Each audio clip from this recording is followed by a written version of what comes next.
A farmer decided to tear down an old rusty silo that had been standing idle for years. The metal was swollen, the walls were stubborn, and the first blow of the excavator revealed that there was no grain inside. What he found had been hidden for decades and was connected to a secret project that no one was supposed to know about. Subscribe to the channel and write in the comments which city you are watching from. The farm had not failed all at once. It had worn itself down year by year, season by season, the way metal thins under repeated stress until it no longer rings true when struck. Ethan Morrow understood this better than anyone. He had been born into the land, not as an heir to abundance, but as a caretaker of decline. The paddocks that once held thick grass now carried only stubborn scrub. Fences leaned in patient surrender. The water troughs stayed half-empty longer each year, their rusted rims marking the slow retreat of certainty. There was no single moment when the farm became unviable. It simply became quieter, thinner, more reluctant to give back what was demanded of it. Ethan rose before sunrise out of habit rather than hope. The mornings were cooler, but even then the air carried the promise of heat that would arrive without mercy by mid-morning. He drank his coffee standing at the kitchen counter, the mug cooling faster than he could finish it, his eyes resting on the same view he had known since childhood. The paddocks stretched out toward the low ridge in the distance, a geometry of lines and scars that told the story of generations who had tried to tame this place. On the table beside him lay a stack of envelopes he had already opened, then closed again, as though folding them shut might soften their meaning. The bank letters were polite, almost apologetic, but they did not bend. They spoke in dates and percentages, in conditional phrases that all ended the same way. If the numbers did not change, the land would. He pushed the letters aside and glanced at the photograph propped near the window. It was old, the edges soft from handling, the paper faded where sunlight had touched it too often. His grandfather stood in the picture, younger than Ethan was now, his face weathered but calm, one hand resting on a fence post as though it belonged there as much as he did. There was nothing remarkable about the image. No medals, no uniforms, no suggestion that the man had ever been anything other than a farmer. Ethan had always liked that about it. The ordinariness felt honest. The farm had come to Ethan the way it came to many men like him, not as a gift, but as a responsibility no one else wanted. His father had held on as long as he could, refusing to admit what the numbers had already decided. When the old man finally died, the land passed down with its debts intact, like a promise that demanded payment long after it was made. Ethan stayed, because leaving felt like betrayal, and because part of him still believed that effort could compensate for time. That belief had thinned recently. The drought had stretched longer than forecast. Feed costs rose, machinery aged. The subsidies offered by the local council were small but tempting, contingent on one thing Ethan could still control: clearing unused structures and reclaiming overgrown sections of land. He had walked the boundaries with a measuring wheel and a notebook, tallying what could be removed without affecting daily operations. Sheds that no longer stored anything, fences beyond repair. And then there was the silo. It stood at the far edge of the eastern paddock, slightly apart from the other structures, as though it had never quite belonged. Tall and narrow, its metal skin was streaked with decades of rust, the original paint reduced to ghostly traces beneath oxidation and dust. A ladder ran up its side, or what remained of one, but several rungs were missing, others bent or eaten through, making the climb impossible without replacing half of it. The access hatch near the base had long since fused shut, its handle frozen in place by corrosion. Ethan could not remember a time when the silo had been used. Even as a child, he recalled it as a fixed presence rather than a functional one, something to be walked around rather than opened. What made it difficult to ignore now was the deformation. One section of the silo's side bulged outward, not dramatically enough to draw attention from a distance, but unmistakably wrong once noticed. The metal bowed in a broad, uneven curve, as though it had been pressed from within by a slow, patient force. It was not the sharp dent of impact or collapse. It was a swelling, a gradual displacement that suggested pressure rather than damage. The rust followed the curve, cracking along stress lines that had formed over years, but the steel beneath had not split. The rivets along that section were stretched, their heads elongated slightly, but none had torn free. Ethan had circled the silo more than once, running his hand along the warped surface, trying to reconcile what he felt with what he knew. Old metal warped. Heat and cold did strange things. Wind caught tall structures and worried them over time. These explanations satisfied him in the abstract, but not entirely in practice. The rest of the silo was straight. The deformation was localized, specific, as though something had chosen that spot and worked on it alone. He remembered asking his father about it once, years ago, when he had first noticed the bulge. The old man had shrugged and said the silo was older than it looked, that it had been standing long before either of them had reason to question it. When Ethan pressed further, his father had told him to leave it alone, not sharply, but with a firmness that discouraged follow-up. At the time, Ethan had assumed it was sentiment or superstition. Old men collected both. Now sentiment had little value. The silo occupied good ground, soil that could be seeded again if cleared properly. The metal itself, even in its corroded state, could be sold for scrap. Removing it would satisfy the council's conditions and free up space for a better layout. From every practical angle, the decision made sense. It was an obstacle, nothing more. Ethan decided to dismantle it rather than attempt to open it. The hatch was sealed beyond reasonable effort, and even if it could be forced, he doubted there was anything inside worth the trouble. Grain left too long became rot. Pests found their way in. Whatever the silo once held was gone. Knocking it down with the excavator would be faster, safer, and final. The morning he chose to do it was clear, and already warming. He drove the excavator out from the machinery shed, its engine coughing before settling into a familiar rhythm.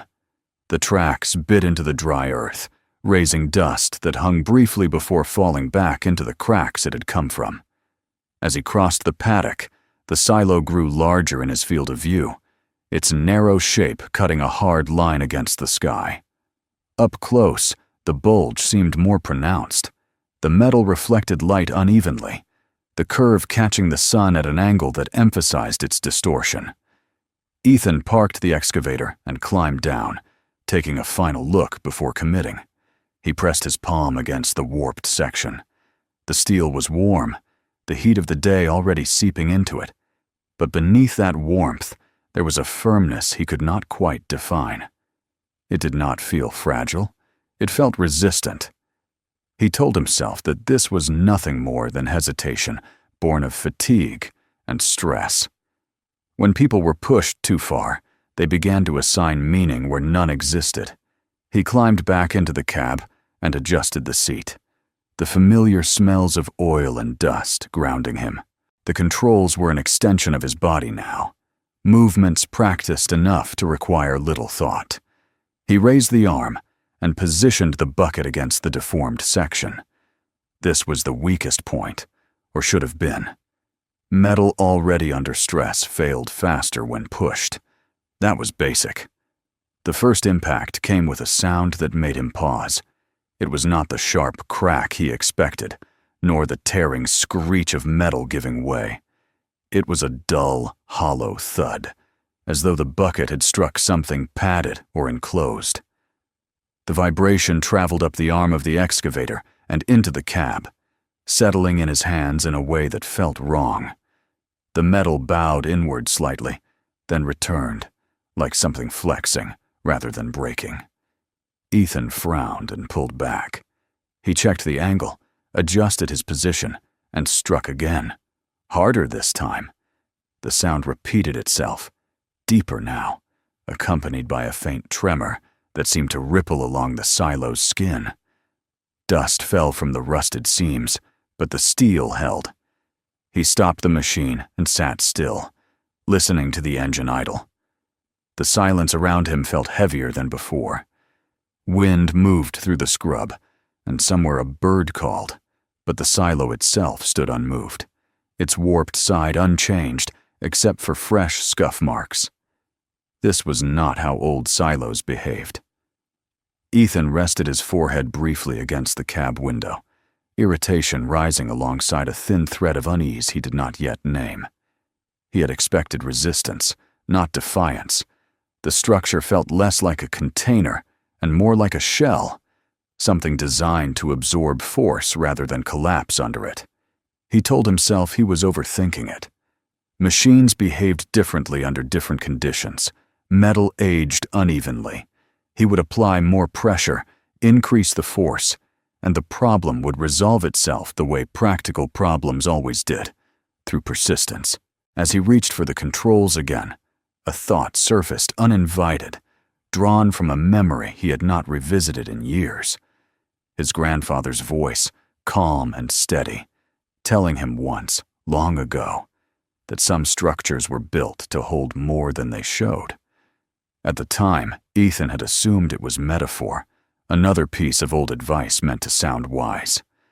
Now, sitting in the cab with his hands on the levers, the words took on a different weight.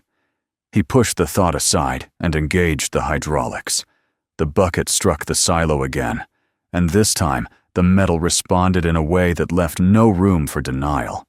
Instead of tearing, the outer skin buckled along a narrow line, peeling back just enough to reveal something beneath it that did not belong to a farm structure. Beneath the rusted exterior, there was another surface, smooth and dark, unmarred by corrosion. The glimpse was brief, a flash of clean metal before the outer layer settled back into place, but it was enough. Ethan cut the engine.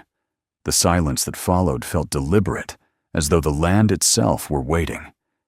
He climbed down from the excavator slowly, every step measured, his attention fixed on the silo's wounded side. He approached and brushed away flakes of rust and dirt with his glove, exposing the edge of the tear. What lay beneath was unmistakable. This was not reinforcement added later, not a patch or repair. It was a second wall, thicker and intact, hidden behind the first. Ethan straightened, his pulse loud in his ears. The silo was no longer just an obstacle. It was something constructed with intent, something designed to appear simple while concealing complexity. The decision to knock it down had already been made, set in motion by steel and force. But standing there now, Ethan understood that whatever lay inside had been waiting far longer than he had been alive. He looked back toward the house, then at the excavator, and finally at the silo, its warped side catching the sun like a warning he had chosen not to see. The farm around him remained unchanged, dry and quiet, indifferent to the shift that had just occurred. Ethan wiped his hands on his jeans and took a breath, unaware that this first breach had already committed him to a path that would not allow him to stop at demolition. The silo had stood too long, not because no one had bothered to remove it, but because it had been built to endure being forgotten. And now, with its secret surface exposed to daylight for the first time in decades, the land had begun to give up something it had been asked to keep. Ethan did not return to the excavator immediately. He stood close to the silo, the engine silent behind him, and studied the torn edge of rusted steel as if it might change shape while he watched. The outer skin had split reluctantly, curling back along a shallow seam that looked less like a failure and more like an incision. Beneath it, the darker metal caught the light without flaking or pitting, its surface smooth and uninterrupted, as though time had passed it by entirely. He reached out and touched it. The steel was cool despite the heat, and firm in a way that felt deliberate. This was not reinforcement hammered in by a farmer with spare material and a need for repair. This was something else entirely. He stepped back, letting his eyes trace the silo from base to crown.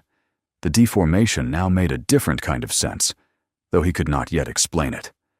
The bulge no longer looked like fatigue. It looked like accommodation, as if the outer shell had been forced to make room for something that refused to move. The thought unsettled him more than he liked to admit. He had grown up around machinery and metal, around things that failed loudly and honestly. They cracked, they collapsed, they announced their limits. This structure had not done that. It had endured. Ethan climbed back into the cab and restarted the engine, the familiar vibration steadying him. He told himself that whatever lay beneath the outer wall would reveal itself soon enough. Steel failed when pressed hard enough. There were no exceptions, only thresholds. He adjusted the arm and brought the bucket down again, striking closer to the torn edge this time. The sound that followed was lower than before, a deep, contained thump that resonated through the excavator's frame.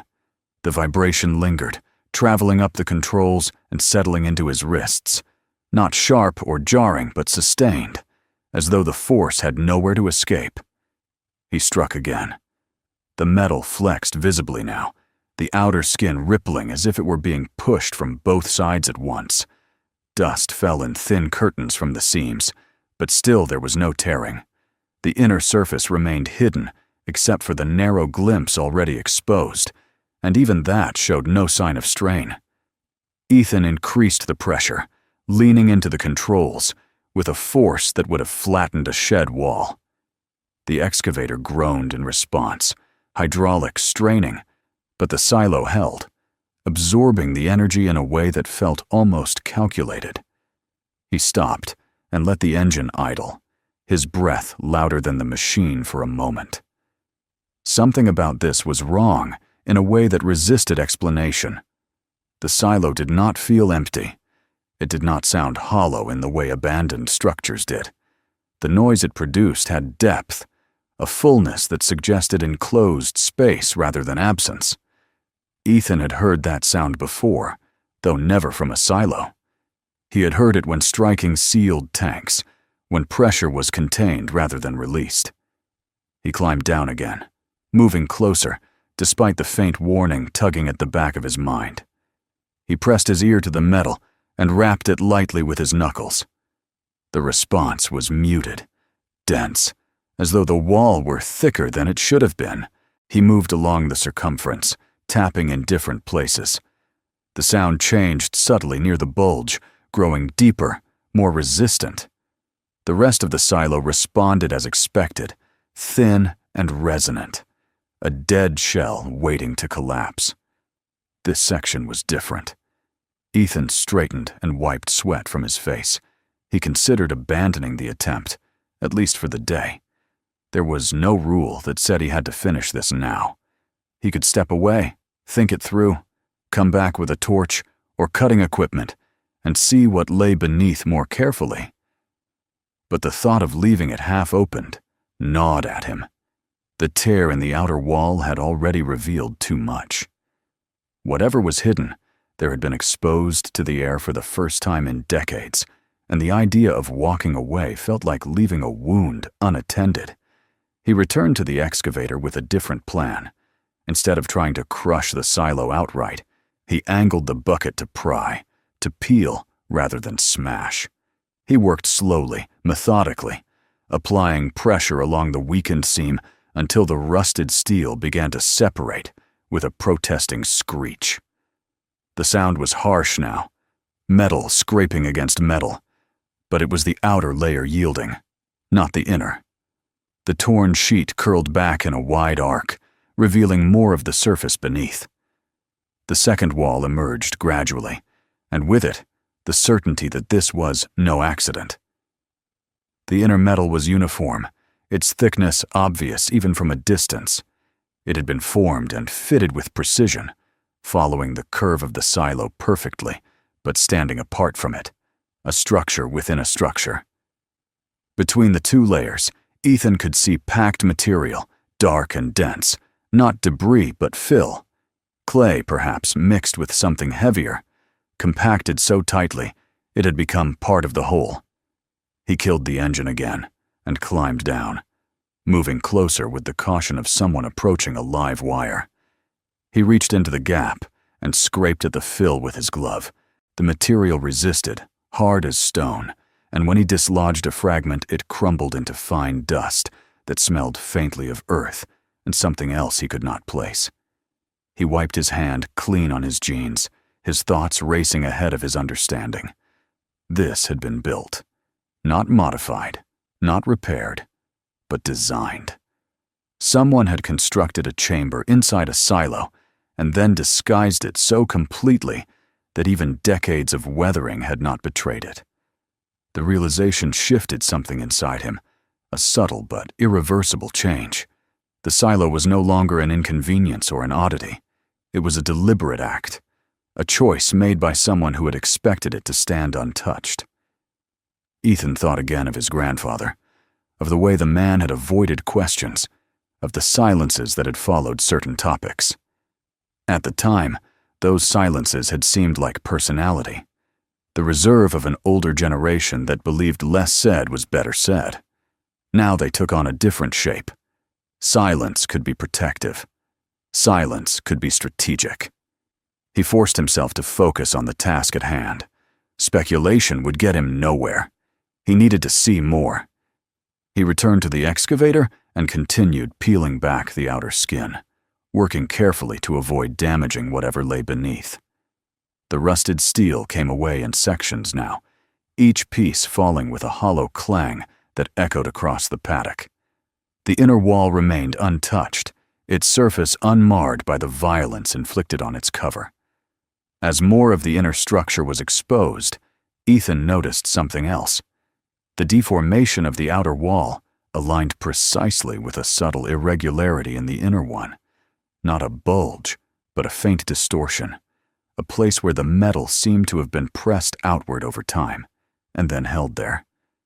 It was slight, easy to miss, but once seen, it could not be unseen. The pressure that had warped the outer shell had originated here, transferred through layers designed to absorb and distribute it. Ethan stepped back and took in the sight. The silo now looked less like a single object and more like a cross-section, a demonstration of engineering hidden beneath neglect. The thought made his stomach tighten. Whatever this inner chamber was, it had been subjected to forces that demanded containment, forces strong enough to reshape steel slowly, persistently, without ever breaking through.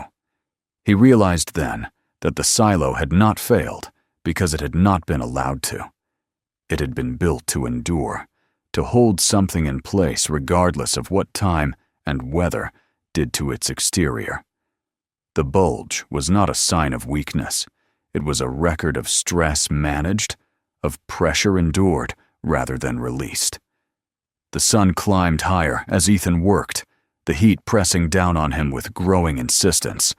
Sweat ran down his back, soaking his shirt, but he barely noticed. His focus narrowed to the exposed metal, the compacted fill, the questions multiplying faster than answers.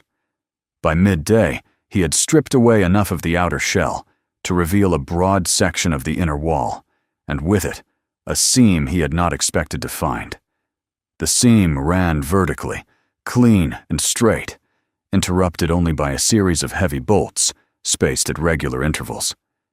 This was not structural reinforcement. It was an access point. Ethan stood staring at it for a long time. Access meant intent. It meant that whatever was inside had been meant to be reached, serviced, monitored. This was not a sealed relic forgotten by chance. It was an installation.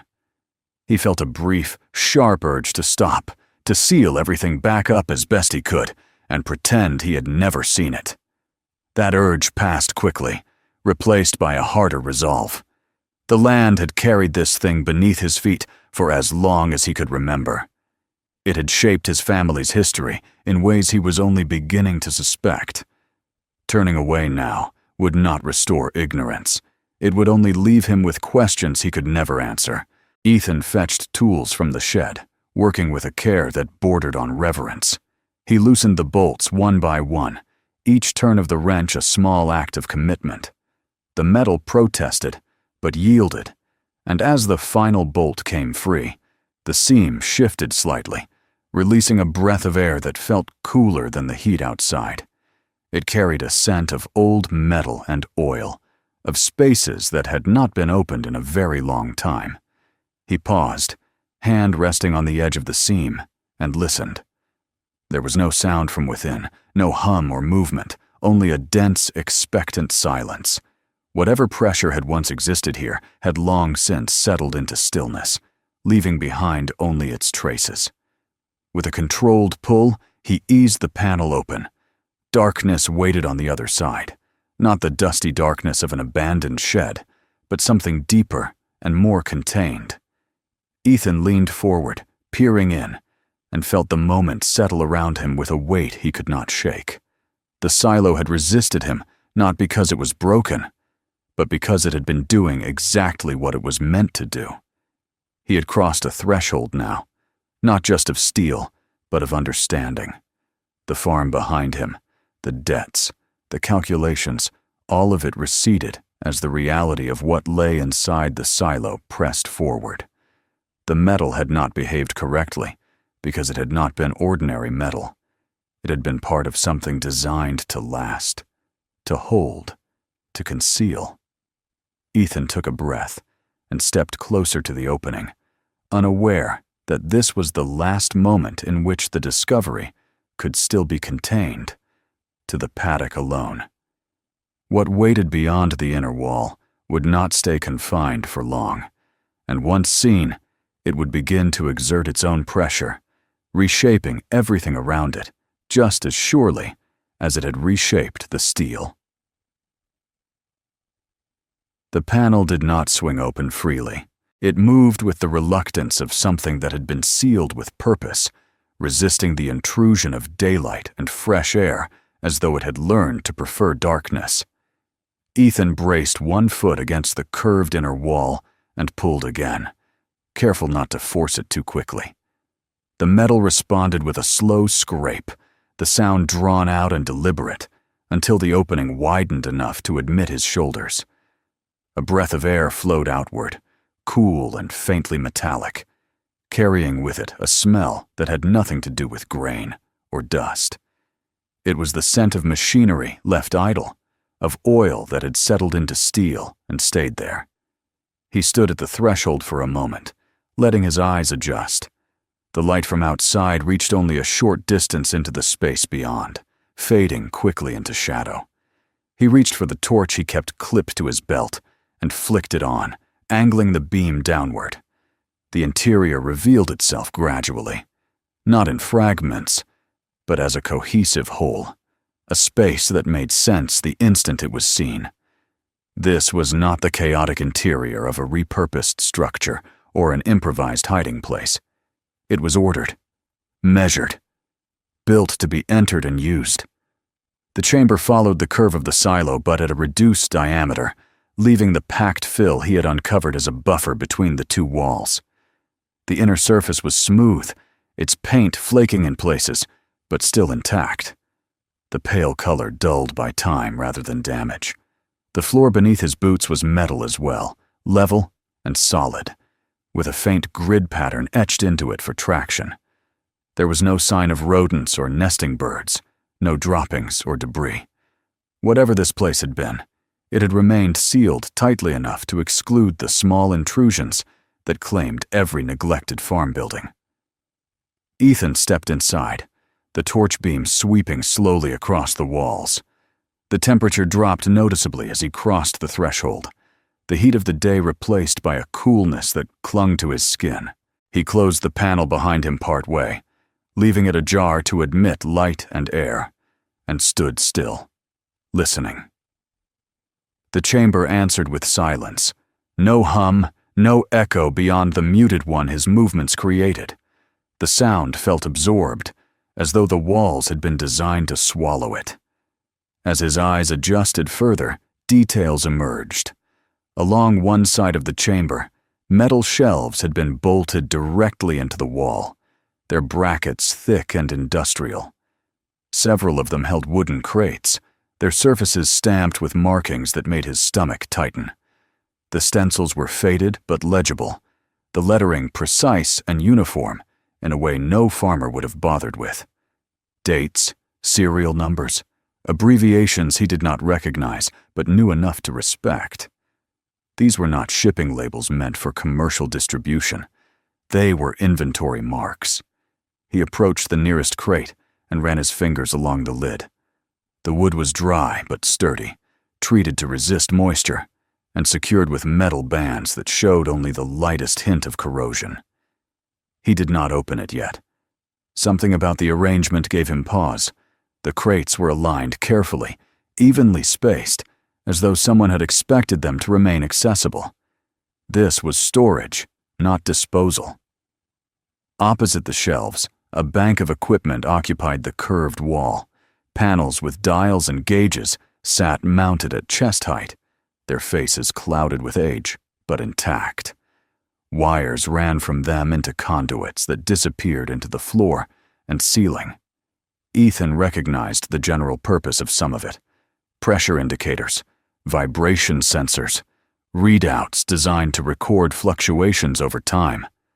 Others were unfamiliar, their functions hinted at by symbols and calibration marks that belonged to another era of engineering.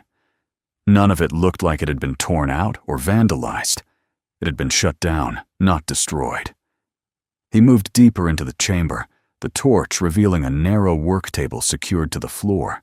On its surface lay tools arranged with a care that bordered on reverence. A wrench, a screwdriver, a set of calipers, all laid parallel, their handles aligned. Dust coated them evenly, undisturbed. Beside the tools sat a leather-bound notebook, its cover warped slightly but unbroken. Ethan hesitated before touching it, the sense of intrusion growing heavier with each step he took.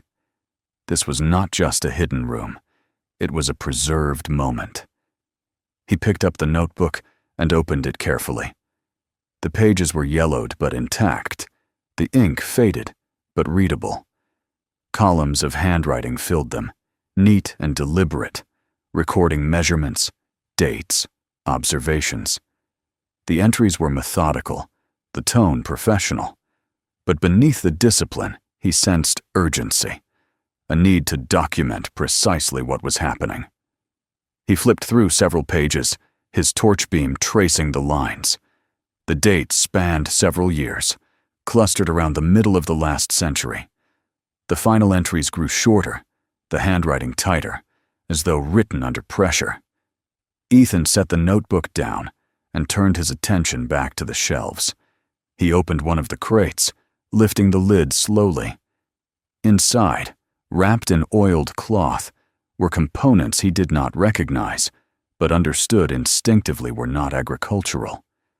Cylinders of machined metal, coils wound with fine wire, sealed containers labeled with warnings he could not fully decipher. He closed the crate again, his pulse quickening. The chamber known now was no longer a curiosity. It was a record of activity that had no place on a farm like his. He moved to the far end of the chamber, where a metal cabinet stood flush against the wall. Its door was closed, secured with a simple latch. He opened it and found rows of folders, their tabs marked with codes and names. He pulled one at random and opened it, scanning the contents quickly. Typed reports, diagrams, correspondence. He did not read deeply yet. His eyes snagged on a familiar shape instead, a name printed on a personnel list tucked into one of the folders. Morrow. For a moment, the word did not register. Then it did, striking with a force that left him unsteady. He read the line again, tracing it with his finger. The initials matched. The surname matched. The date of birth matched what he knew from family records. This was not a coincidence or a shared name. This was his grandfather. Ethan sat heavily on the edge of the work table, the torch slipping from his hand and clattering softly against the floor. The chamber seemed to tilt. the walls pressing in as his understanding rearranged itself around this new fact. His grandfather hadn't been a peripheral figure, not a laborer hired briefly and forgotten. He had been listed with a role, a designation that implied responsibility. Technician. Operator. The words carried weight he had never associated with the man he remembered. Images surfaced unbidden. His grandfather sitting at the kitchen table late at night, staring at nothing. The way he had flinched once when a distant thunderstorm had rolled in, the windows rattling briefly. The silences, the refusal to answer certain questions.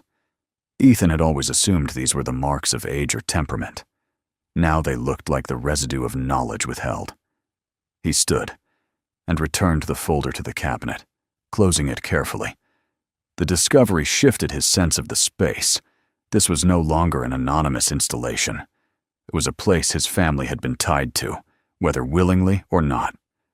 The land he had inherited carried a history that extended far beyond crops and fences, rooted in decisions made under circumstances he could only begin to imagine. He took a breath and forced himself to continue. There would be time later to sit with the implications. For now, he needed to understand what this place was, how it functioned, and why it had been hidden so thoroughly. He moved to the equipment panels and examined them more closely, noting the labels etched into the metal. Frequencies, amplitudes, stress tolerances. The language was technical, but not incomprehensible.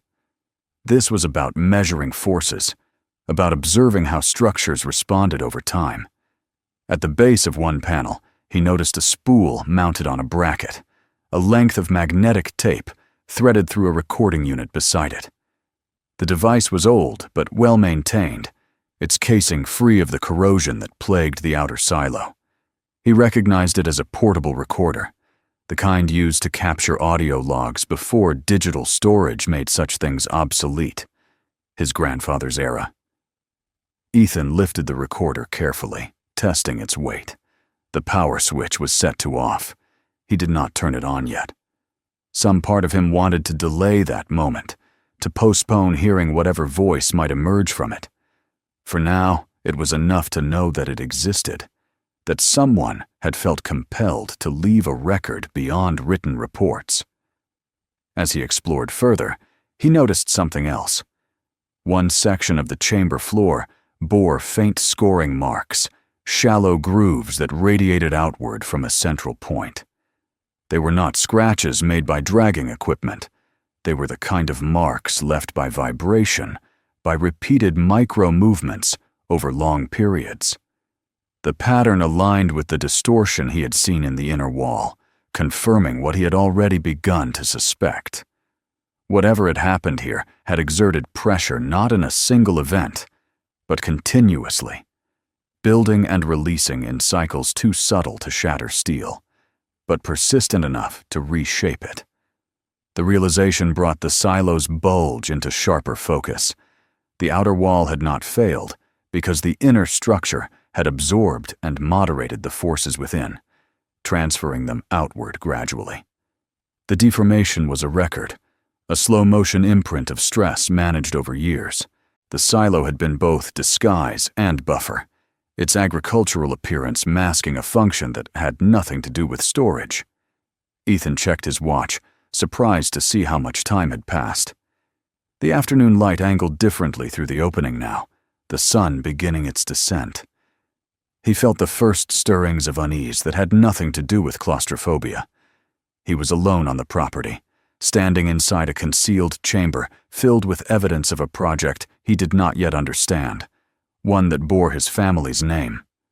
The isolation that had once felt like refuge now pressed in on him, a reminder of how far he was from anyone who could offer immediate help or explanation. He gathered the notebook, the recorder, and one of the folders, choosing them with care. He did not want to remove too much, to disturb the balance of the place more than he already had. These would be enough to begin with, enough to piece together a clearer picture away from the cold confines of the silo. He returned the panel to its place as best he could, though it no longer fit seamlessly. The breach was visible now, undeniable. As he stepped back into the open air, the heat hit him like a wall. The paddock looked unchanged, the same dry earth and scattered scrub stretching toward the horizon. The excavator sat where he had left it, inert and patient. Yet everything had shifted. The farm no longer felt like a simple inheritance or a burden of debt. It felt like the surface of something deeper, something that had been deliberately concealed and forgotten. Ethan closed the panel as much as he could and secured it loosely, more out of instinct than confidence. He stood for a moment with his hand resting on the warped steel, feeling the warmth of the sun on the outer shell and the cool memory of the chamber behind it. The silo had been a mask, and he had torn it away. Whatever came next would not be confined to the metal walls he had breached. He turned toward the house, the weight of the notebook and recorder in his hands anchoring him to the present. As he walked, his thoughts moved ahead, toward the questions that now demanded answers. The chamber had been built for a reason. The project it housed had left traces in steel and soil, and his grandfather, the quiet man in the faded photograph, had been part of it. The realization followed him across the paddock, settling into his bones. The silo had not merely hidden a structure, it had preserved a story, one that had waited patiently for someone to listen. Ethan did not go straight into the house. He set the notebook, the folder, and the recorder down on the tailgate of the ute, and stood there for a long time, staring across the paddock toward the silo. From this distance, with the sun lowering and the shadows stretching, it almost looked ordinary again. The warped side caught the light at a familiar angle, and for a moment it was easy to imagine that nothing had changed, that he could still turn back, finish tearing it down, and never look inside himself for the reasons it had been built the way it was. That illusion did not last. The weight of what he carried was not just physical, it pressed against his chest, steady and insistent, like a second heartbeat. Inside the house, the air was stale from having been shut against the heat all day. Ethan opened the windows, letting what little breeze there was move through the rooms, then cleared the kitchen table with a care that surprised him. He pushed the bank letters into a drawer without reading them again, wiped dust from the surface, and laid out the items he had brought in from the silo as though preparing for an examination. The leather-bound notebook went first, then the folder, then the recorder, which he placed nearest the power outlet, as if proximity alone might coax it into speaking. He sat down and opened the notebook again. This time, with more patience, the handwriting was precise, almost rigid, the kind that came from habit rather than inspiration. His grandfather had always written like that, Ethan realized. Even grocery lists had been orderly, each item aligned as though disorder itself were a kind of moral failing. Seeing that same hand now, filling pages with measurements and annotations, sent a slow chill through him. This was not the handwriting of a man dabbling in something he barely understood. It was the record of someone doing his job carefully, even when that job demanded silence. The early entries were technical and dry. Frequencies recorded at fixed intervals, amplitude readings. Notes on ground response measured through instruments Ethan only partially recognized from the diagrams sketched in the margins. The language was neutral, deliberately so, as if emotion itself had been filtered out before it could touch the page. Ethan read slowly, forcing himself not to skim, knowing that the meaning lay not in any single line, but in the accumulation of them. As the dates advanced, patterns emerged. The measurements began to change. Small deviations at first, noted and underlined. Adjustments made, parameters recalibrated. The handwriting remained steady, but the comments grew more frequent, as though the writer felt the need to explain not just what was happening, but why it mattered. Ethan's eyes followed the progression with a growing sense of unease. This was not a successful experiment marching toward conclusion. It was a controlled process, encountering resistance. He set the notebook aside and opened the folder, sorting through the documents inside. Typed reports alternated with handwritten notes, Official correspondence stamped with seals he recognized only vaguely from history books. References to departments that no longer existed, committees dissolved decades earlier. The language was formal, precise, and evasive all at once. Ethan had the impression of reading something designed to satisfy oversight without revealing substance, a careful dance of words that said just enough to justify continued funding while concealing the risks involved. One report caught his attention. It outlined the purpose of the project in terms broad enough to be harmless. Structural response analysis, subsurface stability, infrastructure resilience. On paper, it sounded like an academic exercise, the kind of research that could be conducted anywhere with the right equipment. But the annexes told a different story. Diagrams of the local geology, cross-sections of the land beneath his farm, annotated with zones marked for testing.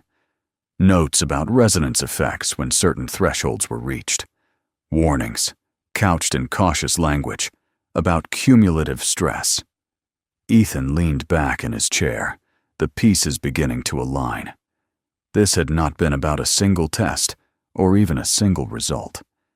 It had been about sustained pressure, about observing how the ground behaved when subjected to repeated forces over time.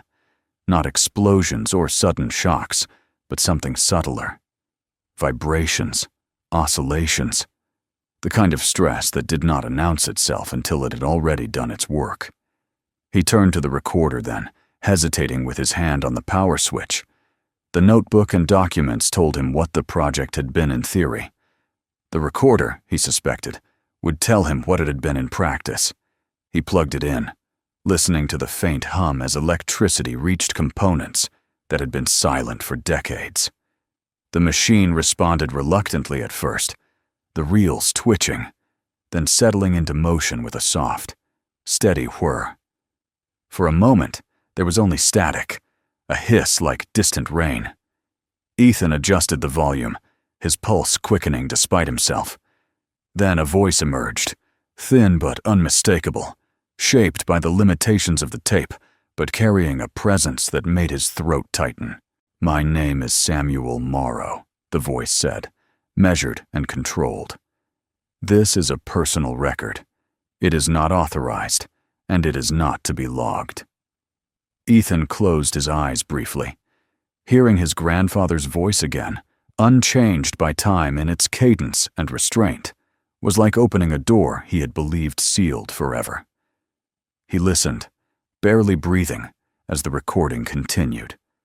The voice spoke of the project, in terms the documents had avoided, of expectations set too optimistically, of early results that had been promising enough to justify expansion, of pressure applied not just to the ground, but to the people involved, to meet objectives defined far from the paddock where the instruments were buried.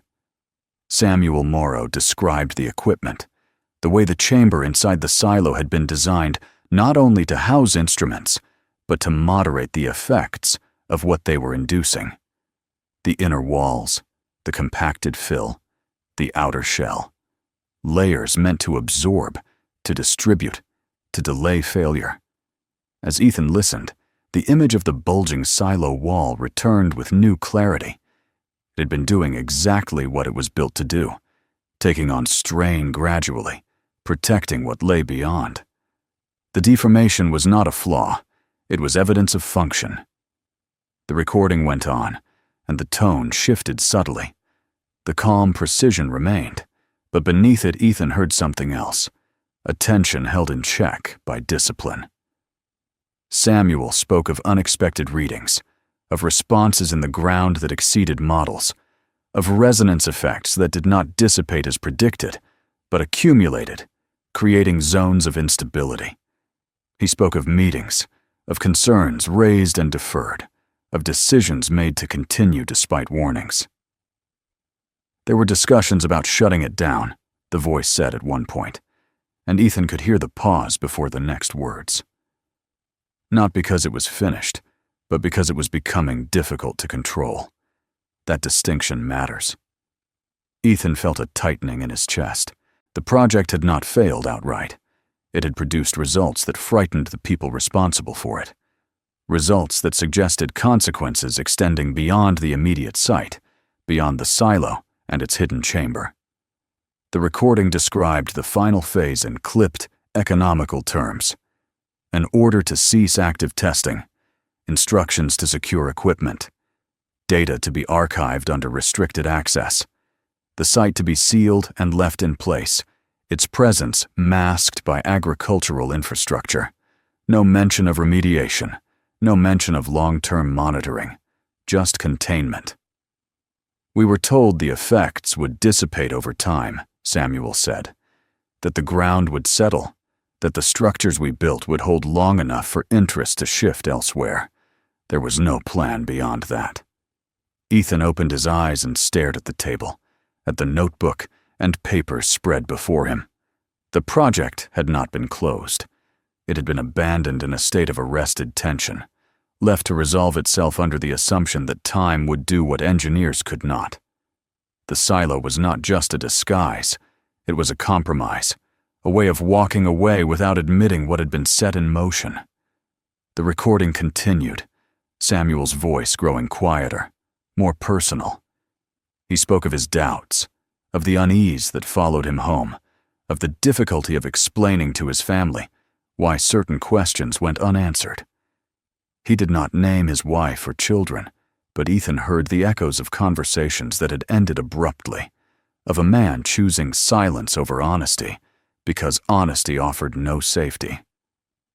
"If you are hearing this," the voice said near the end of the tape, "then the site has been disturbed.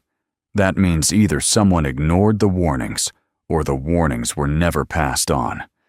In either case, understand this. The structures were designed to contain, not to eliminate. Pressure does not disappear simply because it is no longer observed. It waits." The tape clicked softly, then fell silent. The reels continued to spin for a few seconds before stopping, the machine settling back into stillness as though it had said all it was ever meant to say. Ethan sat unmoving for a long time. The room around him felt smaller, the air heavier. The farm outside, with its familiar creaks and distant sounds, no longer felt like neutral ground. It was a site, a location defined not just by ownership, but by history and consequence. The land had been used, measured, stressed, and then left to bear the results quietly. He stood and went to the window, looking out toward the silo. From here, he could see only its outline against the darkening sky. The bulge was no longer visible at this distance, but he knew it was there, a physical record of decades of managed strain. The realization settled into him with a weight that had nothing to do with fear and everything to do with responsibility. This was no longer just about his grandfather's past. It was about what had been left behind, deliberately and without closure. The logic of the deformation became clear now. The inner chamber had experienced cycles of pressure, not explosive, but persistent. The steel had expanded and contracted in response, transferring stress outward through the compacted fill to the outer shell. Over years, those micro-movements had accumulated, reshaping the silo's skin without ever rupturing it. The structure had acted as a passive dampener, absorbing energy and preventing sudden failure. It had done its job too well. Ethan returned to the table and gathered the documents, organizing them into piles with an instinctive care that mirrored his grandfather's. He did not yet know what he would do with them, only that ignoring them was no longer an option. The project had been designed to fade into obscurity, to become a footnote buried under rust and neglect. By opening the silo, he had interrupted that plan. Outside, the light was fading, and the first stars were beginning to show. Ethan felt the day catching up with him, exhaustion pressing at the edges of his focus. But beneath the fatigue was a sharper awareness, a sense that the ground beneath his feet was no longer just soil and rock, but a layered record of decisions made in secrecy. The project had never been closed. It had simply been left behind, its consequences deferred. And now, with the chamber exposed and the record unearthed, those consequences were no longer confined to steel and earth. They were moving outward into his life, his land, and whatever choices he made next. As night settled over the farm, Ethan understood that the silence his grandfather had chosen had not been cowardice. It had been containment. And containment, like the silo itself, only worked as long as no one forced it open. The night after Ethan listened to the recording did not settle into rest. He lay awake in his bed, the house creaking softly around him, every familiar sound taking on an unfamiliar edge. The farm had always spoken at night, wood contracting, metal ticking as it cooled, distant animals moving through scrub. He had learned long ago which noises mattered and which could be ignored. Now that distinction felt blurred.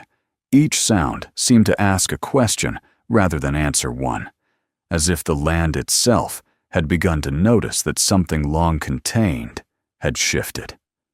Near midnight he rose and walked through the darkened house, stopping at the window that looked out toward the eastern paddock. The silo stood where it always had, a darker vertical shape against the sky. From this distance, it revealed nothing of what lay beneath its skin, no hint of the chamber inside or the years of pressure it had absorbed. It looked like what it had always pretended to be: ordinary, harmless.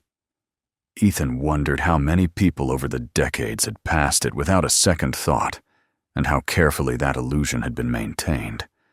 He slept eventually, but not deeply.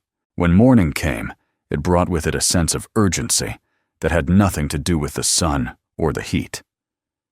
Ethan dressed quickly and went outside, walking the perimeter of the paddock as he often did.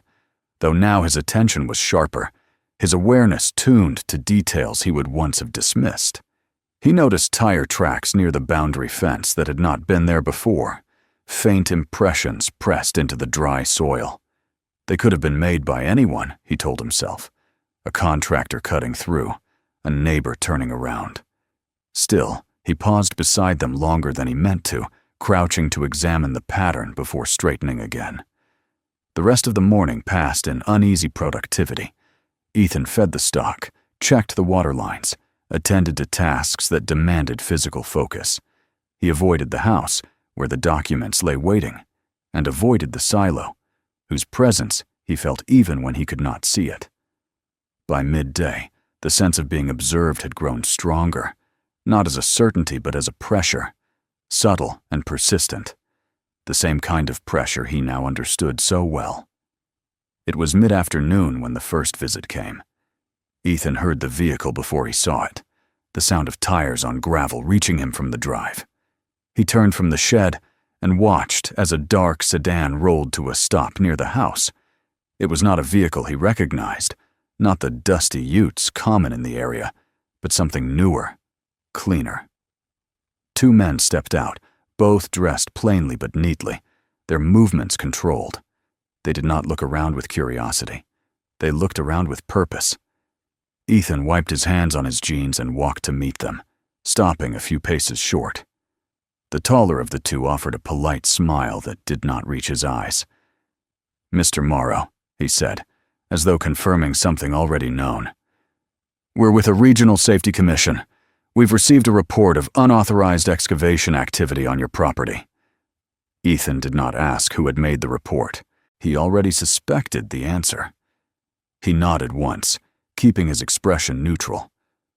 "I'm clearing old structures," he said. "Nothing illegal about that." The second man, shorter and older, glanced past Ethan toward the paddock. His gaze lingered for just a moment too long in the direction of the silo before returning. "We understand," he said. "However, some structures erected in previous decades can present hazards if disturbed. Contamination, instability. We're here to ensure there's no risk to you or the surrounding area." The words were carefully chosen, broad enough to mean almost anything. Ethan felt the first clear edge of anger cut through his caution.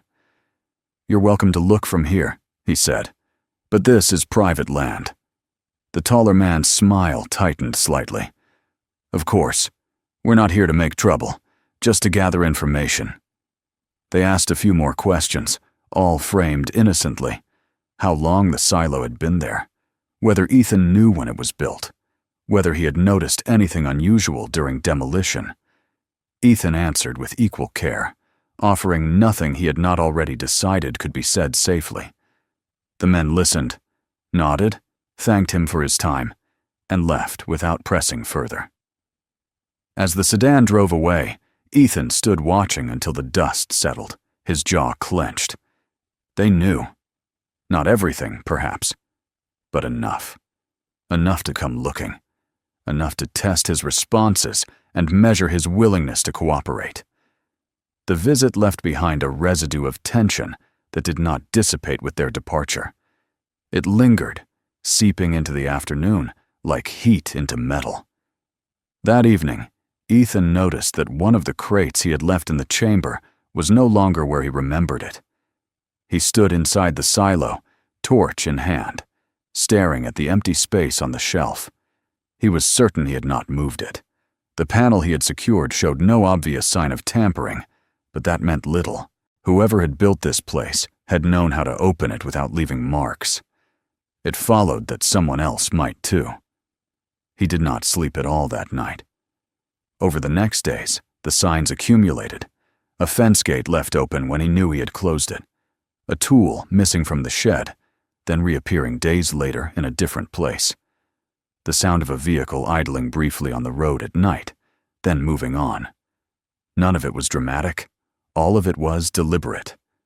Ethan recognized the pattern from the documents and the recording.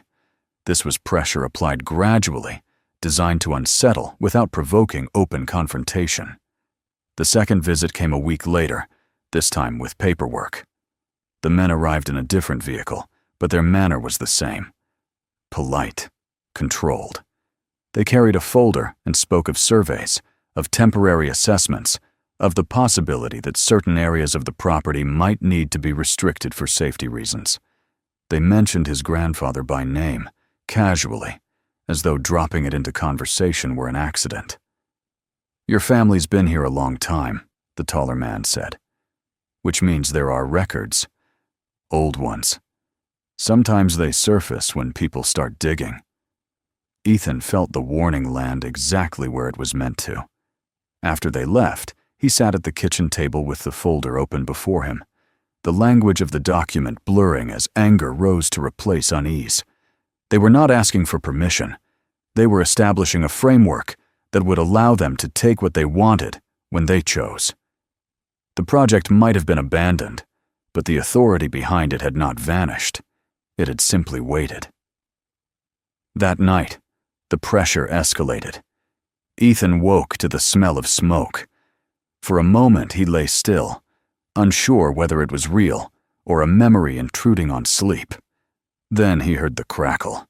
He was on his feet instantly, pulling on boots and running outside. The old machinery shed was burning, flames licking up its side where dry timber met stored fuel. Someone had poured accelerant. The fire moved with intention. He fought it as best he could, dragging hoses, beating at the flames, until the heat drove him back. By the time the fire died down, the shed was a blackened shell, its contents ruined. Tools melted, papers reduced to ash. The message was unmistakable. This was not vandalism, it was a demonstration. Ethan stood in the smoke, chest heaving, and understood that the people who remembered the project did not intend to let it be uncovered quietly. The project had shaped them as much as it had shaped the land, teaching them that secrecy was not just a preference, but a method. They were willing to erase evidence.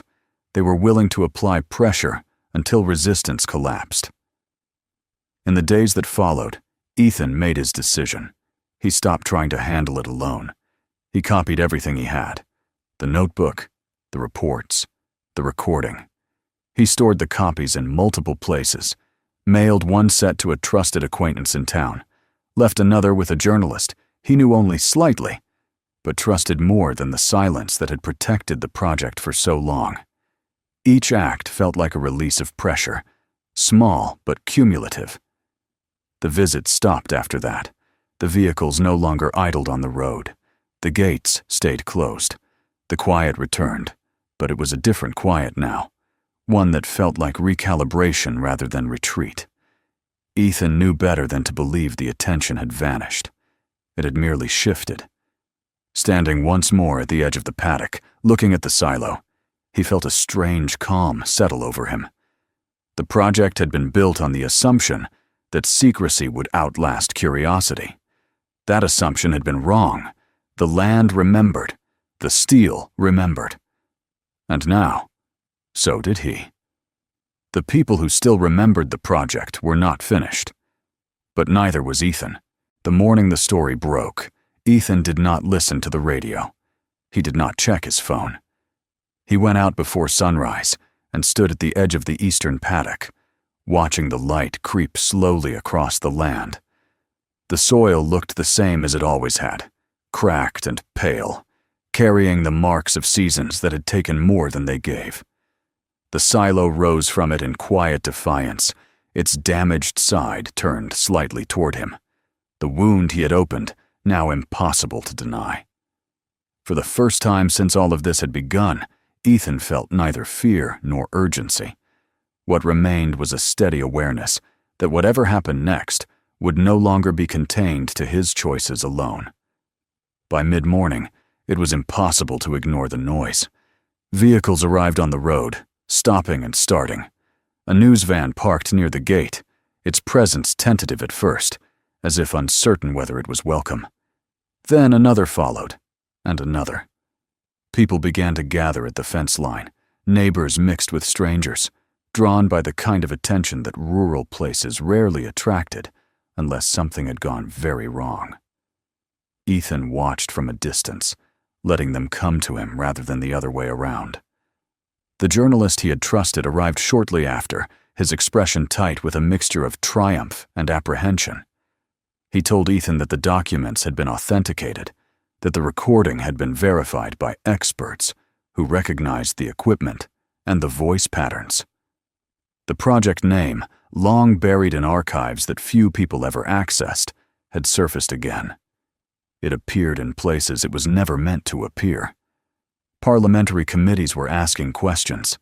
Agencies that no longer officially existed were being referenced in public hearings.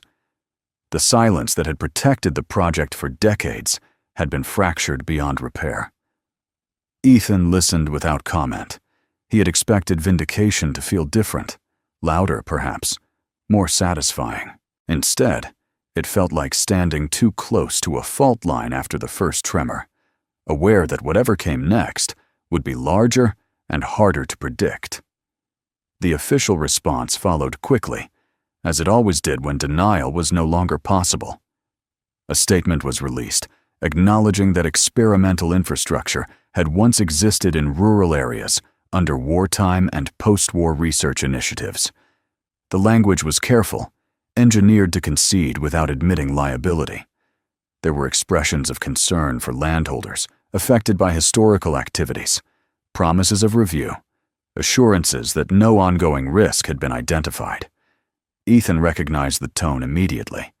It was the same tone he had heard in the reports his grandfather had helped write. Formal, controlled, designed to contain. Within days, a team arrived to assess the site. They were not the same men who had come before. These people wore visible insignia, carried equipment openly, and spoke in terms of compliance rather than implication. They erected temporary fencing around the silo and began documenting it from every angle, measuring the deformation, photographing the exposed inner wall, scanning the chamber inside. Ethan was permitted to watch, but not interfere. The land, at least for now, was no longer entirely his. As the assessment progressed, it became clear that not everything was still there. Several crates listed in the inventory records were missing. Sections of equipment had been removed, their mounting bolts cleanly cut rather than corroded away. The recorder had not been the only thing taken out of the chamber over the years. Someone had returned after the project's abandonment, selectively removing materials deemed too dangerous or too revealing to leave behind. The realization did not surprise Ethan. It only confirmed what he had already learned. The project had not ended. It had been managed. The officials documented the absences carefully, noting discrepancies between archived lists and physical reality. Ethan wondered how many of those notes would ever translate into consequences. Some names in the records belonged to people long dead. Others belonged to institutions that had changed their names so many times they were functionally untraceable. Responsibility, like pressure, had been redistributed until it no longer rested anywhere specific. When the work was finished, the fencing came down. The silo was declared inert. No active instability was detected. No measurable hazard remained. The assessment concluded that whatever effects the project had once produced had dissipated over time, absorbed by the ground and the structures designed to contain them. The language was reassuring, final, the kind of language meant to close a chapter. Ethan watched them leave, their vehicles disappearing down the road, and felt a familiar frustration rise and then settle. He had not expected justice in any conventional sense. The exposure itself was the reckoning. The truth, once spoken aloud, had altered the balance more effectively than any legal outcome could. In the weeks that followed, the farm changed again, this time in ways that were less visible but no less profound. The bank letters stopped coming. A review of land records resulted in a temporary suspension of foreclosure proceedings, the authorities unwilling to be seen seizing property now associated with a public scandal. Grants became available, framed as compensation rather than apology. Ethan accepted them without ceremony. Survival, after all, was not an ideological position. He returned to the silo one afternoon alone, long after the last official visit. The outer shell had been stripped away further during the assessment, leaving the inner chamber exposed in places like bone beneath torn skin. The structure looked smaller now, diminished without its disguise, yet still imposing in its precision. Ethan walked around it slowly, his hand brushing the cool metal as he passed. The bulge that had first drawn his attention remained, frozen in its final shape, a permanent record of stress endured and contained. He did not enter the chamber again. He had seen enough.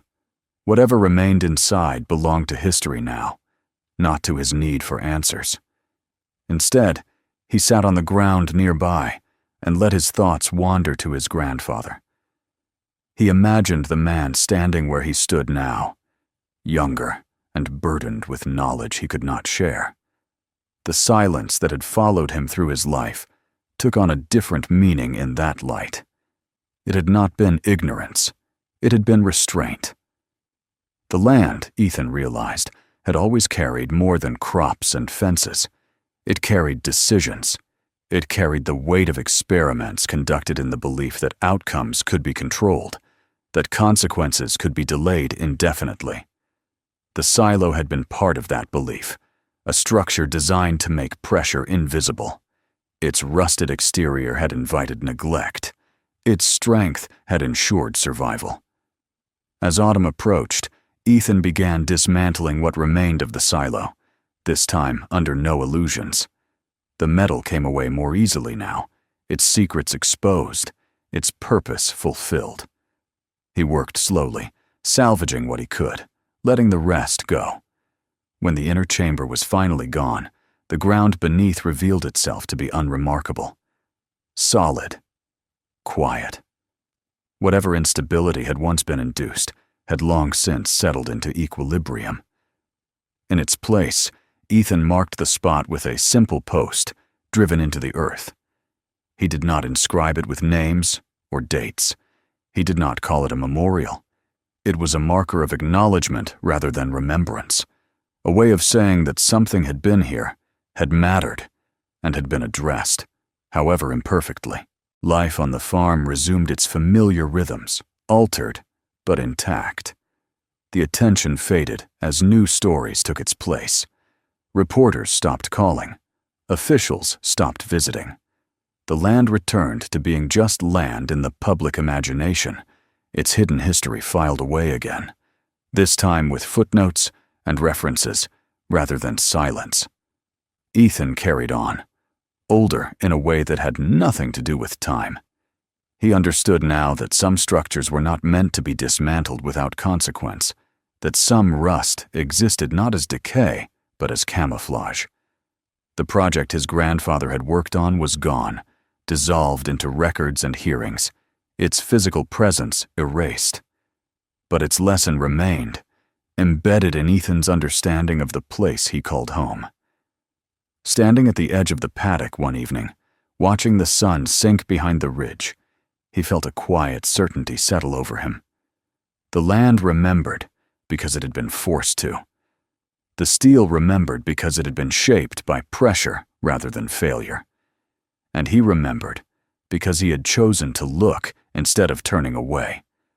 What remained beneath the rust was not danger or mystery anymore. It was truth, exposed and weathered, no longer capable of being contained. If this story kept you watching until the end, make sure to subscribe so you don't miss the next one. More stories like this are already waiting for you on the channel. Share this video with someone who loves real mysteries and hidden truths, and tell me in the comments where you're watching from.